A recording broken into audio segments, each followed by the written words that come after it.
നമസ്കാരം. എങ്ങും തൊടാതെ ഒന്നും പറയാൻ പറ്റാതെ മാധ്യമങ്ങളുടെ തലയിൽ കയറി പി ജയരാജൻ.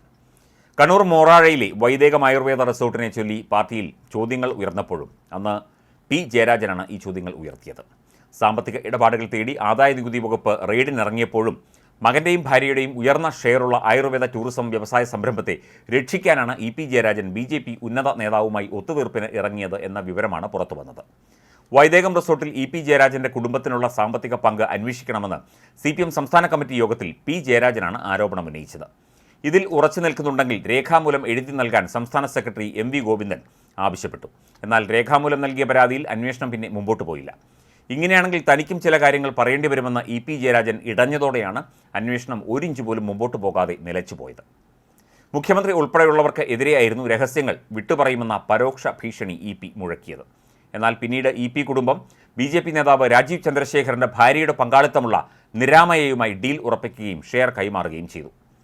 മറുവശത്ത് ആദായനികുതി വകുപ്പും വൈദേകത്തിനെതിരെ റെയ്ഡ് ശക്തമാക്കി. അനധികൃത കള്ളപ്പണ ഇടപാട് കണ്ടെത്തുന്നതിനായിരുന്നു ആദായനികുതി വകുപ്പ് മാർച്ച് 2-ന് വൈദേകത്തിൽ മിന്നൽ റെയ്ഡ് നടത്തിയത്. ഇതിനുശേഷം കടുത്ത സമ്മർദ്ദത്തിലാവുകയായിരുന്നു പി ജയരാജനും കുടുംബവും. ഇതോടെയാണ് BJP നേതാവും കേരളത്തിൻ്റെ ചുമതലയുള്ള ദേശീയ ജനറൽ സെക്രട്ടറിയുമായ പ്രകാശ് ജാവദേക്കറുമായി മാർച്ച് 5-ന് മകൻ്റെ തിരുവനന്തപുരം ആക്കുളത്തെ ഫ്ളാറ്റിൽ പി ജയരാജൻ കൂടിക്കാഴ്ച നടത്തിയത് എന്നാണ് ആരോപണം. ഇതിനു മുൻപായി മകൻ കേരളത്തിലെ നേതാവായ ശോഭാ സുരേന്ദ്രനുമായി ഫോൺ വഴിയുള്ള ബന്ധം സ്ഥാപിച്ചു. ശോഭ വഴിയാണ് പ്രകാശ് ജാവദേക്കറുമായുള്ള കൂടിക്കാഴ്ച നടത്തിയത്. എന്നാൽ BJPയിലേക്ക് ക്ഷണിക്കുകയല്ല, തൃശ്ശൂരിൽ സുരേഷ് ഗോപിക്ക് വേണ്ടി വോട്ട് മറിക്കുകയായിരുന്നു ജാവദേക്കറുടെ ലക്ഷ്യമെന്നും ആരോപണമുണ്ട്. തൃശ്ശൂർ ജില്ലാ സെക്രട്ടറിയായും ജില്ലയുടെ ചുമതല വഹിക്കുകയും ചെയ്ത പി ജയരാജന് പാർട്ടിയിലെ സ്വാധീനം വോട്ടാക്കി മറിക്കുകയായിരുന്നു ലക്ഷ്യം.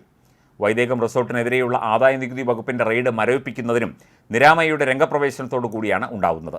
ഈ സമയം പാർട്ടി സംസ്ഥാന നേതൃത്വത്തിനോട് പി പൂർണ്ണമായി അകന്നിരുന്നു.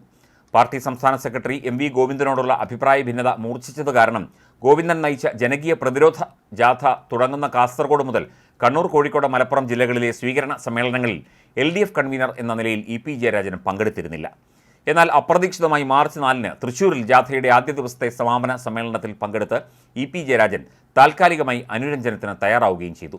സംസ്ഥാന കമ്മിറ്റിയിൽ പി ജയരാജൻ വിമർശനം ഉന്നയിച്ചതിന് പിന്നാലെ ഏപ്രിൽ 15-നാണ് പി ജയരാജൻ്റെ കുടുംബത്തിന് ഉയർന്ന ഓഹരി പങ്കാളിത്തമുള്ള വൈദേകം ആയുർവേദ റിസോർട്ടിൻ്റെ നടത്തിപ്പ് ചുമതല രാജീവ് ചന്ദ്രശേഖറിൻ്റെ ഉടമസ്ഥതയിലുള്ള ജൂപ്പിറ്റർ ക്യാപിറ്റലിൻ്റെ കീഴിലുള്ള നിരാമയ റിട്രീറ്റ്സിന് രേഖാമൂലം കൈമാറിയത്.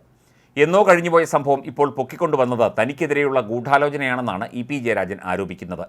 തന്നെയല്ല, മുഖ്യമന്ത്രിയെയാണ് ചിലർ ലക്ഷ്യമിടുന്നത് എന്ന തന്ത്രപരമായ നിലപാടാണ് അദ്ദേഹം സ്വീകരിച്ചിരിക്കുന്നത്.